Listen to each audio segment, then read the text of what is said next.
Stephanie Shea, astrologer with Jan Spiller Astrology. I'm here to talk about an exciting event coming up that's going to outline the astrology of 2026.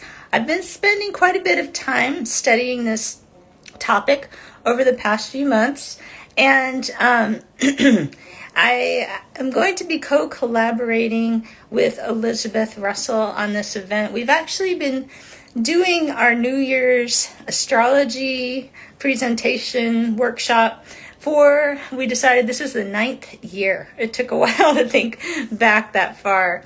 And I'm going to bring Elizabeth on. We have in store for you with this 3-part webinar series. It's called Create Your New Year. And it's really an interactive webinar. Hello, Elizabeth.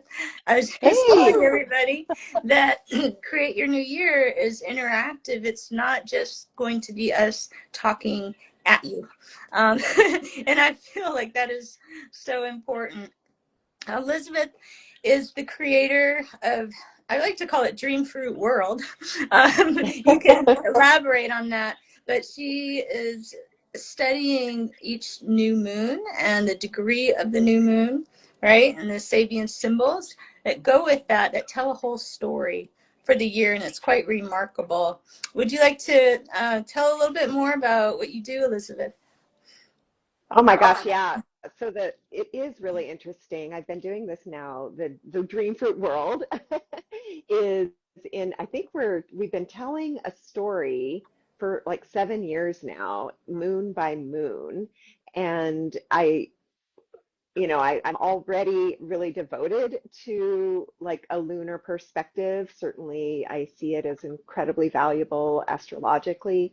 And like 2019, when I was starting to create this world of Dreamfruit, I realized that the story of the year can be told through the Sabian symbols, which are astrological degree symbols. There's an image or phrase sort of keyed to every degree of the zodiac. And this symbol set is about 100 years, well, it is 100 years old this year. And they are quite brilliant and quite surprising every year. I'm astonished. I mean, you're a time traveler, astrologers try and time travel. We write well into the future and then we live into it. And then it's like, what is this? It's like, it has these remarkable little echoes, and it's always really interesting to see what happens. And so, yeah, we're entering into, a very interesting story for 2026, and I'm really excited to be it's like a fairy tale. And, we're kind of like opening the door to a sort of dreamscape that hopefully I feel like it activates the imagination in a really powerful way and allows us to engage the astrology of the time in a way that's very personal and kind of on our own terms. Yes, Yeah. absolutely. And, after comparing the astrology of 2025, what was notable to me is how spacious, even visually, when I made my timeline, this is kind of a signature piece that I've also done now for probably almost 10 years. And I like to lay out the retrogrades, the eclipses, and all the outer planet sign changes for the year and just kind of see like where are the open spaces, where does the year look dense astrologically, and there's so much white space. I was thinking, wow, okay, there are a lot of outer planet sign changes. That's representing motion to me. This year, the outer planets of Uranus, Neptune, Saturn, they started changing signs and then they retrograde back into the signs that they had been in. So if it felt like this year was a bit of a step forward and then steps backward, that's part of that piece. We also had Mars retrograde in 2025, right as we were beginning the year. On top of Mercury retrograde, it was not just shoot out of the gates kind of year. I'm happy to report that January 1st of 2026 is really good timing for people who like to follow the calendar year and start something new on that day. And our series will span the changing of the calendar year. We decided to start our first webinar December 27th because at that point we have our minds already in 2026, and it's 3 Saturdays, so that people don't have to try to sit in one long Zoom session and cram all this information. We're trying to make this a relaxing experience. So each webinar is only 90 minutes. It's December 27th, January 3rd, January 10th. Gives you a whole week to kind of marinate, right, with that information. And I think Elizabeth and I really complement each other because Elizabeth is bringing us a lot of symbology, a lot of room to use your imagination to integrate the information. Studying with Jan had a lot of Virgo in her chart. She really liked to put the practical use of astrology right there. Here's the dates. Here's what's best to do during those dates. I love that. But I also love entering some of the creative space needed to vision for what it is you want to do on a practical level. And you're going to get both of that. So maybe you don't want to give everything away, Elizabeth, but what would you say are some of the more intriguing themes you came across in the moons of 2026?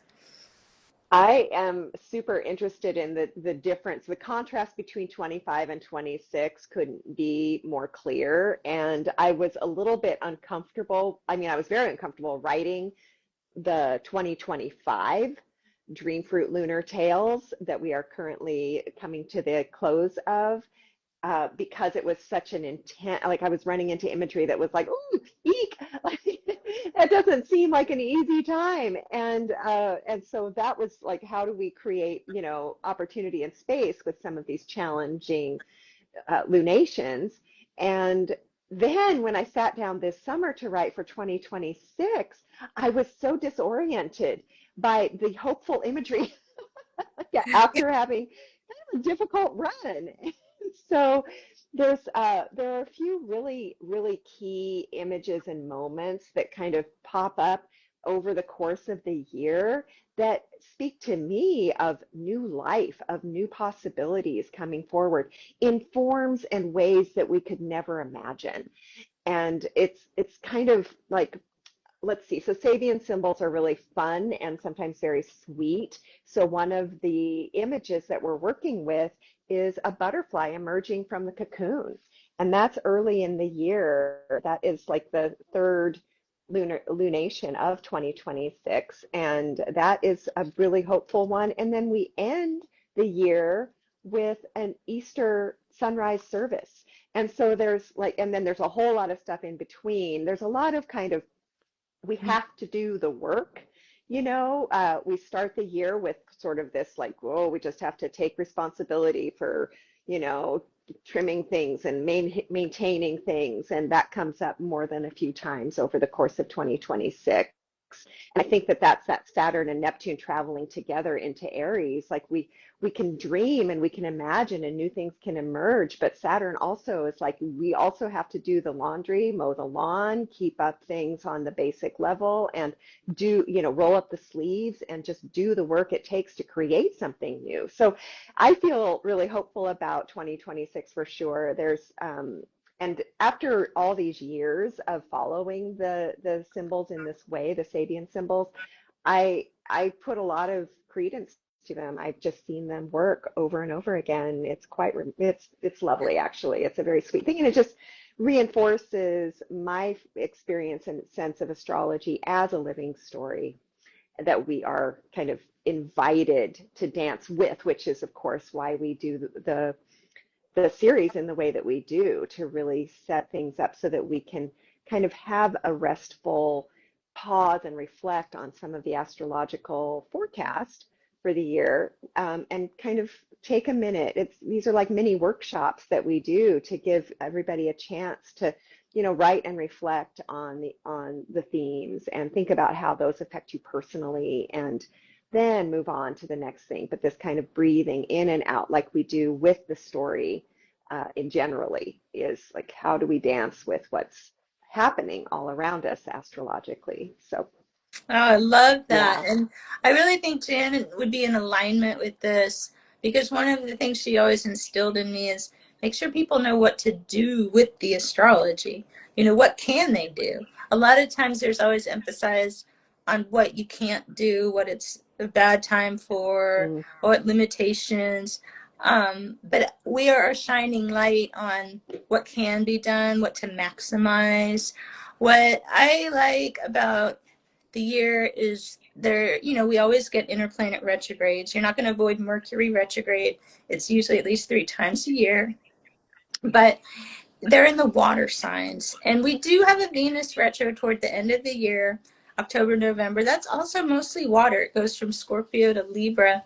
When I think about retrogrades as a time of reflection, and in the emotional sign of water, we're thinking about looking at things through more of an empathetic, compassionate lens. How do things feel? How might it feel for others? So I could see this as very productive time for emotional healing. Usually the mhm, retrogrades is a chance to go back and revisit something that feels unfinished. And we, I think, as a society and as individuals, always have things like that that need to be addressed. So the first session we're doing on December 27th will cover all these interplanet retrogrades. It's also going to cover eclipses, which is one of my other favorite topics. I love working with eclipses. We've got Aquarius eclipse in February, Virgo lunar eclipse in March, Leo solar eclipse in August, and Pisces lunar eclipse toward the end of August. And, you know, Jan always saw the eclipses as extra powerful times, especially the new moon eclipses were one of the best times to manifest. And so we'll be doing a lot of talking about how you can manifest using the new moons according to Jan's teaching. And she was living that.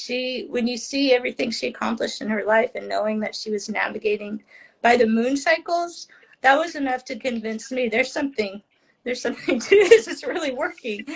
And I've personally found that to be the case in my life. And my other favorite topic is the North Node, of course. And we are having a North Node sign shift into Aquarius next year. So I think that's going to be important to talk about. You know, when I think of the North Node in relation to planet Earth, what's our guiding compass? It's been mhm, great to have Pisces there. That's brought in that water and that compassion. Aquarius is going to bring in that sense of connectedness in a different way, in a sense of community, how we can work together, maybe a bit more on a practical level. Yeah. So, yeah, that first session that really that you are bringing all of that information through. It's one of the most, like, I'm a real planner nerd. Like, it might be obvious to some people who know me, but maybe not everybody knows that. But I'm a real planner nerd, and so it's like really like the way that you walk us through like those pieces. These pieces, the retrogrades, the eclipses, and the nodal shift. That's like how we can truly structure our, like how we can plan things, how we can structure our goal setting, how we can structure, the flow of activity and the hopes that we actually have for that time. I mean, it's really wonderful to get that in. I think about like those are like the big rocks that you want to put into the year right away. I don't know if you know that yeah. game of like, okay, here's a jar and here's big rocks, pebbles, and sand, and how to actually fit everything into the jar. Well, you put those big rocks in first, and everything else can kind of fit around them. But I feel like that first session that we're doing on the 27th is really that. It's like these very important structural framings for the year. It's one of my favorites. I was actually just reviewing like some past years that and how that's panned out for me um, in the past, knowing and tracking the signs. And yeah, Oh, and good. then Well, and That then the was, other piece I wanted to mention about Venus and that retrograde that I'm loving is the Scorpio into Libra piece of and just how much that feminine energy right now is flirting with truth and justice, and there's a real opportunity there to clear the air and to get, sort of a rebalanced baseline for that beautiful Venusian energy. And I think that that's going to be a really powerful time actually of the year, for yeah, the end of 2026. I completely agree. And in general, when I think of a lot of water sign energy, I think of the feminine. I think of motherhood. I I think that protecting children is a big theme. We're gonna have Jupiter move from Cancer, which was already a sign. I think of maternal values and children and mothers, and then Leo is also associated with children, and it's a very generous sign when it's functioning at its best. And so thinking of the future of our kids and the decisions that we're making now, that's going to be on there. And it's kind of nice to be in that position to take a breath and be, oh, we can think of what we want in the future instead of just reacting to things, which Yeah. is what it's felt like a lot this year. I think it can, this format we're going to do is, it's going to feel a little more magical. We're going to Mhm. definitely, dig into our own imagination. And I just, after doing it so many years, I feel like we've really gotten a good formula now where everybody goes away feeling like their cup has been filled, you know. Yeah, yeah. And this coming year is such a wonderful, like, there is such a change and there is such an opportunity. And there's something very helpful about knowing that going in and being prepared. Like, okay, it's not going to be business as usual in 2026. In fact, new opportunities are actually going to be presenting themselves. And when our eyes are open for those opportunities, then we are ready to jump through those doors and to kind of those open doors and to really see what we can create. And I mean, we've been like for like what 5 years now, we've been kind of dealing with a lot that we hardly know how to respond to. And this 2026 really does feel like a chance to get our footing, to know that things are not going back to anything that was like pre 2020. And what does forward look like? And there's a real forward vibe going on in 2026. And I just think this series is so great for that. It's like, how do we lay the tracks?